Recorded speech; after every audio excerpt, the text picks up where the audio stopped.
दुष्ट पुत्र कौन से महीने में पैदा होता है और घर की बेटियां क्यों बिगड़ती हैं। स्वागत है एक बार फिर से यूट्यूब चैनल में। आज हम आपके लिए बहुत ही ज्ञानवर्धक और मोटिवेशनल कहानी को लेकर आए हैं। आज की हमारी ये कहानी बहुत ही रोचक होने वाली है। प्रिय बंधुओं, आज की इस कहानी से जानेंगे कि दुष्ट पुत्र कौन से महीने में पैदा होता है और लड़कियां क्यों बिगड़ जाती हैं, इसका क्या रहस्य होता है। आज इसी संबंध में और इसी बात के लिए चर्चा करेंगे। तो आज जानेंगे मेरे प्रिय दर्शकों कि दुष्ट बच्चा कौन से महीने में पैदा होता है और इसमें किसका दोष होगा और इसमें किसका दोष होता है कि जिस घर में बहुत ही अच्छे लोग और संस्कारी लोग रहते हैं, बहुत ही धार्मिक लोग रहते हैं और जो धर्म प्रवृत्ति में अपना ही ध्यान रखते हों, और आपने ऐसा हमेशा देखा होगा कि उनके घर में एक न एक दुष्ट पुत्र पैदा होता है और उनके लिए जीना मुश्किल कर देता है।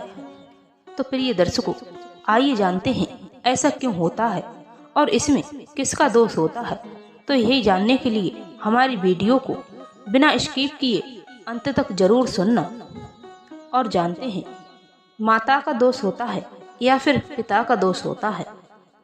ऐसा कहा जाता है मेरे प्रिय दर्शकों, दुष्ट बच्चा जब पैदा होता है या तो पिता दुष्ट स्वभाव का हो या फिर उसके कर्म और संस्कार अच्छे नहीं हो, तभी ऐसे घरों में दुष्ट बच्चा पैदा होता है।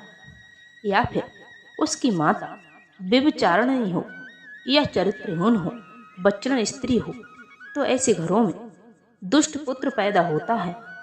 या फिर कोई दूसरा कारण होता है जिसकी वजह से हमारे घर में दुष्ट पुत्र पैदा होता है। कहते हैं कि जिसके घर में दुष्ट बच्चा पैदा होता है तो उसके माता पिता नरक के दामी हो जाते हैं और उसके साथ साथ उसके पूर्वज भी नरक के भागीदारी हो जाते हैं। और वहीं जिस घर में प्रिय दर्शकों सुपुत्र पैदा होता है, संस्कारी पुत्र पैदा होता है, तो वह अपने घर परिवार के लिए कल्याणकारी बन जाता है और साथ ही साथ वह अपने पूर्वजनों के लिए भी कल्याणकारी बन जाती है।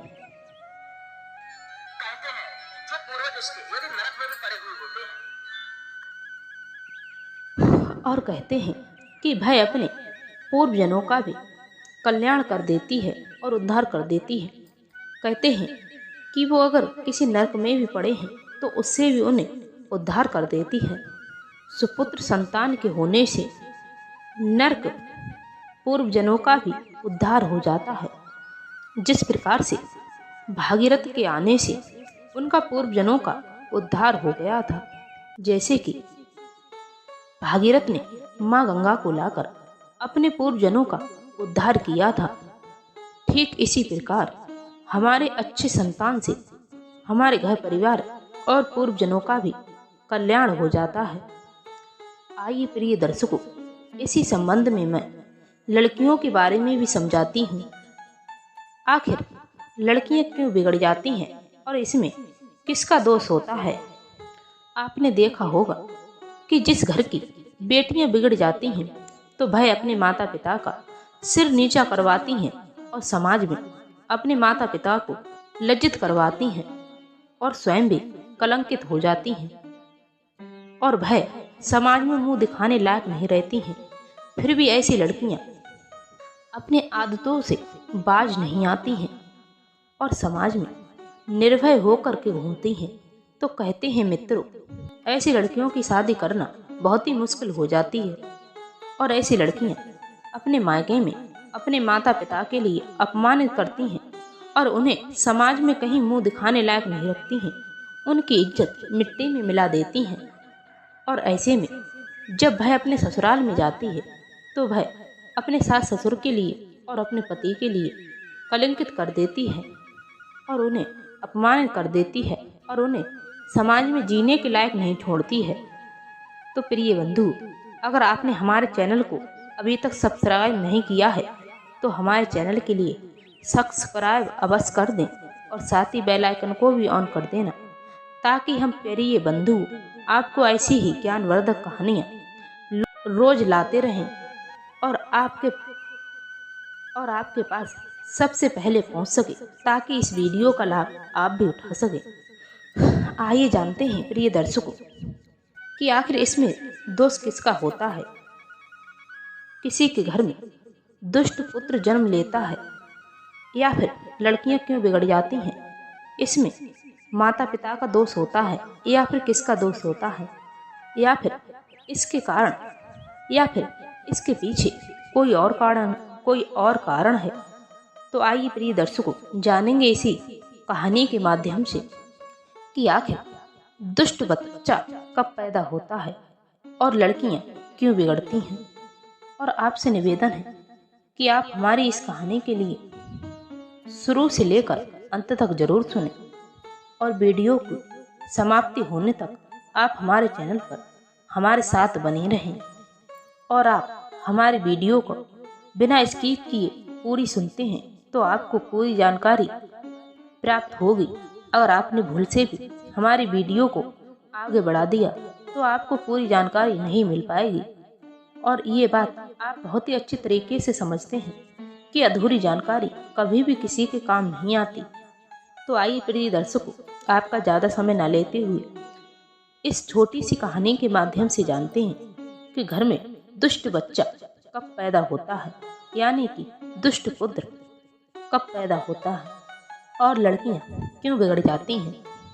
प्रिय दर्शकों, प्राचीन समय की बात है।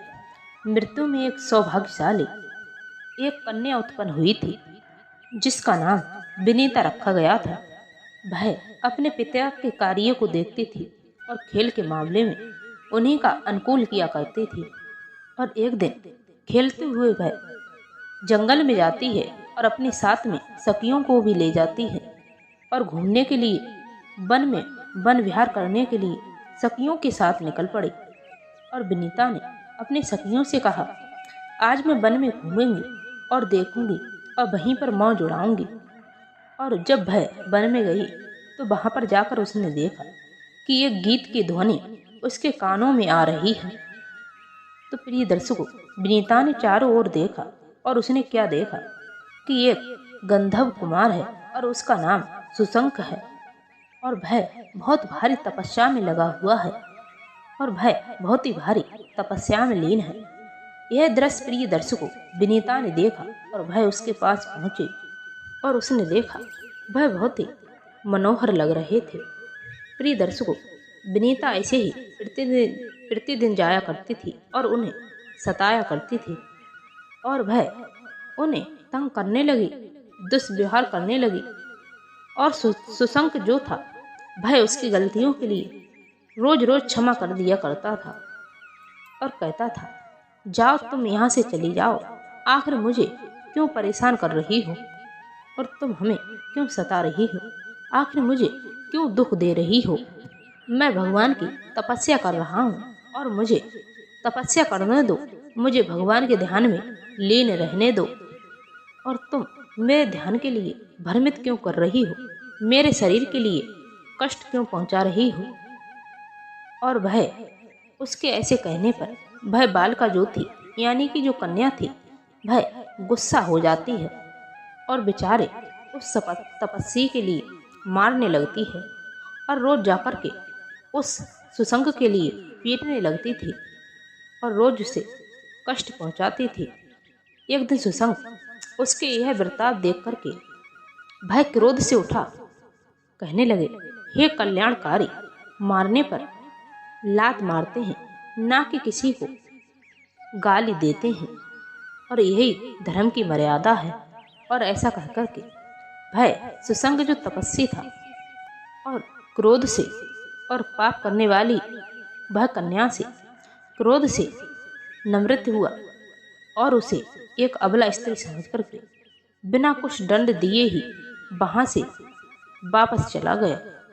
प्रिय दर्शकों, इधर विनीता अपने पिता के पास पहुंचती है और कहने लगी कि पिताजी, मैंने वन में जाकर के एक गंधर्व कुमार को बहुत पीटा है और पिताजी बोला, आखिर बेटी तुमने ऐसा क्यों किया? भाई तुम्हारा क्या कर रहा था और क्या बिगाड़ रहा था? कहने लगी पिताजी, भाई काम छोड़ करके तपस्या कर रहा था। मेरे पीटने पर उस धर्मात्मा ने कहा, मारने वाले को मारना और गाली देने वाले को गाली देना ये सब उचित नहीं है और यही धर्म की मर्यादा होती है। हे पिताजी, बताइए कि उसके इस कथन का क्या कारण है? प्रिय दर्शकों, विनीता के ये सब पूछने पर धर्मात्मा मृत्यु ने उससे कुछ नहीं कहा और उसे इसके बारे में कुछ भी नहीं बताया कि आखिर इसका कारण क्या है, और वहां से वह उठ कर के चली गई और उसके सवालों का कोई उत्तर नहीं दिया। प्रिय दर्शकों, फिर अगला दिन होता है। फिर वह विनीता जंगल में फिर जाती है और अपनी सहेली को लेकर वहीं पर पहुंच जाती है जहां पर सुशंक अपनी तपस्या में लीन था, जो तपस्या कर रहा था। जाकर के उसने वहां देखा कि सुशंक जो था तपस्या में अपने लीन था और उस सन्यासी के पास जाकर के उस विनीता ने उसे कोड़ों से पीटना फिर शुरू कर दिया और वह महान तेजस्वी अपने क्रोध के लिए काबू में नहीं कर पाया। प्रिय दर्शकों, वह रोके भी कैसे? अगर आप किसी भी इंसान के लिए ज़्यादा प्रताड़ित करोगे, ज़्यादा दिल दुखाओगे और अधिक उसके शरीर के लिए पीड़ा पहुंचाओगे, क्योंकि कितना भी धर्मात्मा इंसान हो, परंतु ऐसा करने पर एक दिन उसे भी क्रोध आ जाएगा। आखिर वो तुम्हें कब तक क्षमा करेगा और कितनी पीड़ा सहन करेगा? कहते हैं क्षमा करने की भी एक हद होती है। इसीलिए उस गंधर्व कुमार को क्रोध आ गया और वह अपने क्रोध के लिए काबू में नहीं कर पाया। प्रिय दर्शकों, वह सुंदरी कन्या को श्राप देते हुए और सुशंक कुमार कहने लगा, जा मैं तुझे श्राप देता हूँ, जब तू ग्रस्त ग्रह में प्रवेश करेगी और ग्रस्त ग्रह में प्रवेश करने के बाद और जब तुम्हारे पति से तुम्हारा संबंध बनेगा और तुम्हारे गर्भ में एक पुत्र का जन्म पड़ेगा और भय ऋषि मुनियों की एवं संत महात्माओं की निंदा करने वाला, अपमानित करने वाला एक दुष्ट पुत्र पैदा होगा और भय बालक तुम्हारे गर्भ से जन्म लेगा। और प्रिय दर्शकों, इस प्रकार का श्राप देकर के सुशंक कुमार जो थे वह पुनः अपनी तपस्या में लीन हो जाते हैं और विनीता उस श्राप को सुनकर के मृत्यु की जो कन्या थी वह बहुत ही घबरा जाती है और बहुत ज़्यादा परेशान हो जाती है। और इधर महाभाग गंधर्व कुमार के जाने के बाद विनीता अपने घर लौटकर आई और वहां आकर उसने अपने पिता से सारा वृत्तांत कह सुनाया और कहने लगी, आज उस गंधर्व कुमार ने पिताजी मेरे लिए एक श्राप दे दिया है। पिता ने पूछा, पुत्री कैसा श्राप दिया है? फिर विनीता ने अपने पिताजी को पूरी बात समझाई और कहने लगी, हे पिताजी, मैं रोज उसके साथ में मारपीट करती थी और उसे प्रताड़ित करती थी और आज भी जाकर उसके साथ में मैंने यही हरकत की और इसी प्रकार से जाकर के रोज मैंने उसे अधिक से अधिक पीटा और आज उसे क्रोध आ गया और उसने मुझे यह श्राप दे दिया और कहा, जब तुम्हारा विवाह होगा और तुम्हारे पति से संबंध बनेगा तो तुम्हारे गर्भ से एक दुष्ट पुत्र पैदा होगा, पापों में आसक्त रहने वाला एक पुत्र प्राप्त होगा। तब भय बेटी के ऐसे शब्द सुनकर के धर्मात्मा मृत्यु बहुत ही भयभीत हुए और कहने लगे, बेटी, तुमने उस तपस्या में लीन महात्मा को क्यों मारा है और तुमने उसके साथ ऐसा किया, यह तुम्हारे द्वारा उचित नहीं है और तुमने ये बहुत ही गलत अपराध किया है, जो तुमने एक तपस्या में लीन व्यक्ति के लिए परेशान किया है और उसे पीड़ा पहुंचाई है, उसे दुख दिया है। प्रिय दर्शकों, धर्मात्मा मृत्यु फिर ऐसा कहकर के बहुत ही ज़्यादा हताश और निराश हुए परंतु दोस्तों, अब हो भी क्या सकता था। आखिर क्या होने वाला था, क्योंकि गंधर्व कुमार का जो श्राप था वो तो लग चुका था और वो भी पूरा होना था। और होने वाला क्या था, इसीलिए यह सोच कर के धर्मात्मा मृत्यु बहुत ही निराश और हताश होते हैं और सत्संग, भक्ति और अच्छे मार्ग पर चलने के लिए उसे मोटिवेट करते हैं, उसे सलाह देते हैं और उसे समझाते हैं, हे बेटी, तुम जाकर के संत महात्माओं का सत्संग करिए, भगवान की प्रवृत्ति से जुड़िए और धार्मिक संतों की सेवा कीजिए और भगवान के नाम से जुड़िए। इसी से तुम्हारा कल्याण हो सकता है। प्रिय दर्शकों, पिताजी के ऐसा कहने पर भाई विनीता भगवान की भक्ति करती है, भगवान की चर्चा सुनती है और भगवान का ही सत्संग करती है। फिर उसके बाद में उसका विवाह होता है एक राजा अंग से। और जब राजा अंग से उसका विवाह होता है और उसके संपर्क होते हैं, तो कुछ दिनों के बाद में जब विनीता के गर्भ से एक पुत्र पैदा होता है, तब वह पापी बच्चा ही पैदा होता है जिसका नाम वीण रखा गया था और जो विनीता का नास्तिक था और दुष्ट बच्चा पैदा हुआ था। तो प्रिय दर्शकों, आज की इस कहानी से आप समझ ही गए होंगे कि घर में दुष्ट बच्चा कब पैदा होता है, क्योंकि इस कहानी में आपको दोनों प्रश्नों का उत्तर मिल चुका होगा। दुष्ट पुत्र घर में जब पैदा होता है, या तो माता व्यभिचारिणी हो, या फिर चरित्रहीन हो, या फिर पिता पापनी हो, दुष्ट प्रवृत्ति का हो, और घर में संतान तभी दुष्ट प्रवृत्ति की पैदा होती है, क्योंकि उस विनीता के कर्म अच्छे नहीं थे। उसने एक भगवान के भक्त को सताया, मारा, पीटा और उसके साथ में दुष्व्यवहार किया और इसी कारण से विनीता के गर्भ से बेन का जन्म हुआ और जो दुराचारी और पापी पुत्र पैदा हुआ और इसमें पूरा दोष माता का था। प्रिय दर्शकों, या फिर माता का दोष होता है या फिर पिता का दोष होता है, दोनों में किसी न किसी बात का दोष तो होगा, जिसकी वजह से घर में दुष्ट बच्चा पैदा होता है। और कभी कभी दोनों का दोष होता है, स्त्री व्यभिचारिणी होगी, चरित्रहीन होगी और पिता महापापनी होगा, दुष्प्रभाव का होगा और दोनों के नीच कर्मों से, ऐसे कारणों से घर में दुष्ट बच्चा पैदा हो गया। तो प्रिय दर्शकों, आपको इस कहानी से समझ में आया होगा कि आखिर लड़कियां क्यों बिगड़ जाती हैं। और लड़कियां इसी वजह से बिगड़ती हैं क्योंकि लड़कियों का बिगड़ने का कारण माता पिता ही होते हैं और दुनिया में कोई नहीं होता है जो कि बिगड़ने का कारण बन जाता है। जो कि ऐसे आपने इस कहानी में सुना होगा, धर्मात्मा मृत्युंजय अगर उसी समय कि हे बेटी, तपस्या करने वाले साधु संत को परेशान नहीं किया जाता है, इस तरीके से उनके साथ में ऐसा दुष्ट व्यवहार नहीं किया जाता है और उन्हें इस प्रकार से पीटा नहीं जाता है, क्योंकि जो तपस्या में लीन संत होते हैं उनसे हमें दूर रहना चाहिए और उनके साथ में हमें रहकर उनके साथ दुष्व्यवहार नहीं करना चाहिए। अगर यह बात धर्मात्मा मृत्युंजय अपनी पुत्री के लिए समझा देते तो आखिर उनकी पुत्री नहीं बिगड़ती और उसके गर्भ से दुष्ट पुत्र पैदा नहीं होता।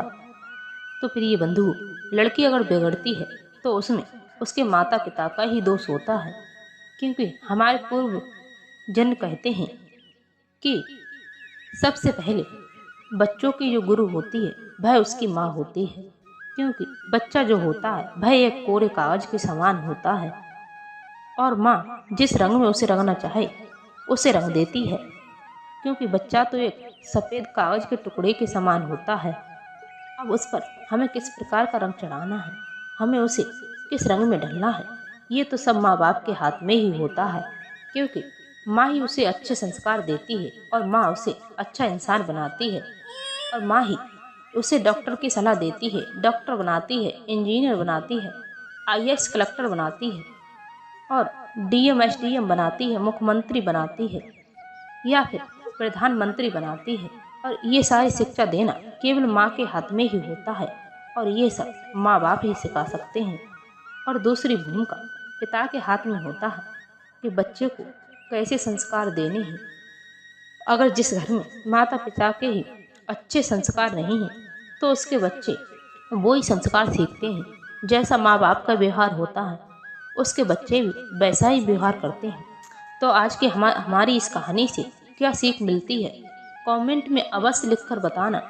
और साथ में जय सिया राम, जय सीताराम और जय श्री कृष्णा और जय श्री बागेश्वर धाम लिखना ना भूलें। अगर आप ऐसा करते हैं तो आपकी सारी मनोकामना पूरी होती है।